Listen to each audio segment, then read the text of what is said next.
This video is going to take you on a journey starting in Sweden and Kazakhstan, where we were born, and then guide you through different cultures we were exposed to.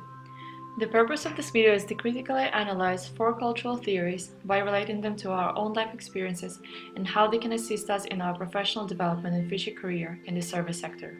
We are Sarah and Jana, and together we are going to take you on a trip through our lives, past, present and future. So sit back and enjoy this multicultural trip, and bon voyage! I spent my childhood in Kazakhstan, country in the heart of Eurasia. I was born in 1993, just 2 years after the collapse of USSR. Being a former Soviet republic, Kazakhstan has been greatly influenced by Russian culture. My parents, who were born in USSR, hold Soviet beliefs and values, therefore inculcated them in me as well. According to Hall, Kazakhstan is very similar to Russia in its high context culture. This kind of culture is very relational and collectivist. This means that Kazakhstani people value interpersonal relationships that heavily rely on trust. Even though I have been continuously traveling for the past 4 years and see my family so rarely, I can still feel a collectivist spirit inside me. When I first met you, Sarah, I was greatly surprised and even jealous of how mobile and independent you are, how passionate about experiencing cultures and feeling comfortable being far away from your family. Myself, I do of course want to succeed in my professional career. However, family for me will always remain a first priority. In Kazakhstan, friendship builds up slowly. However, in contrast to low context cultures tend to last longer. An omnipresent Kazakh proverb states that friendship and family are the most precious gifts in life. Leading by an example, my parents always taught me to put family first. They never prioritized their careers over the welfare and harmony in our family. Similarly, high context association dimension is very recognizable in the Kazakhstan society. Sarah, if you ever get a chance to visit me there, you will rarely hear people using pronoun I, as everybody constantly refers to themselves as we, as a way to express loyalty and commitment to a group, where every member is trying to take care and help each other. Being raised in a high-context culture, I brought this value into my adult life. I very much enjoy working in a team rather than performing individually.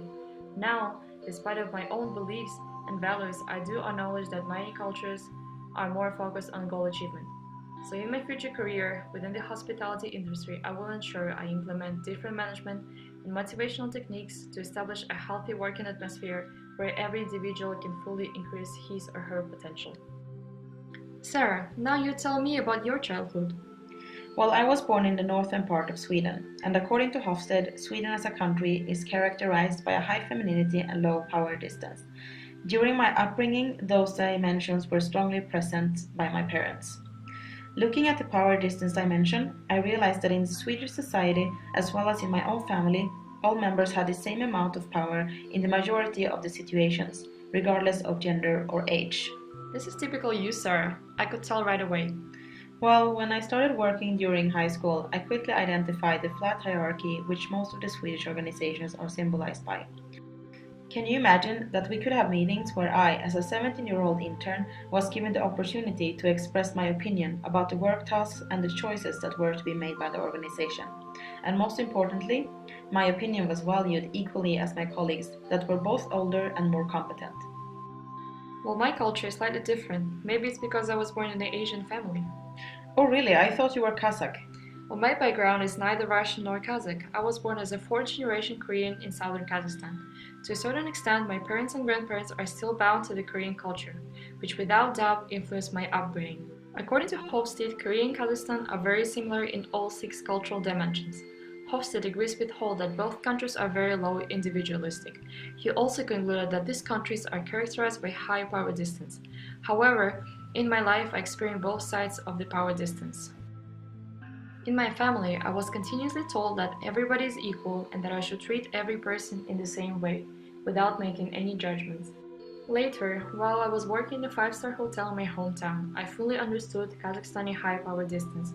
I got used to providing frequent updates to my manager, consulting with upper-level employees before making any decisions. I felt that my opinion was not fully valued.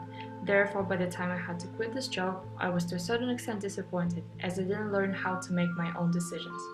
When I met you and I discovered that there is a completely different approach to authority in Sweden, I realized that companies in low power distance culture stimulate personal development and creativity, which makes work more engaging and efficient.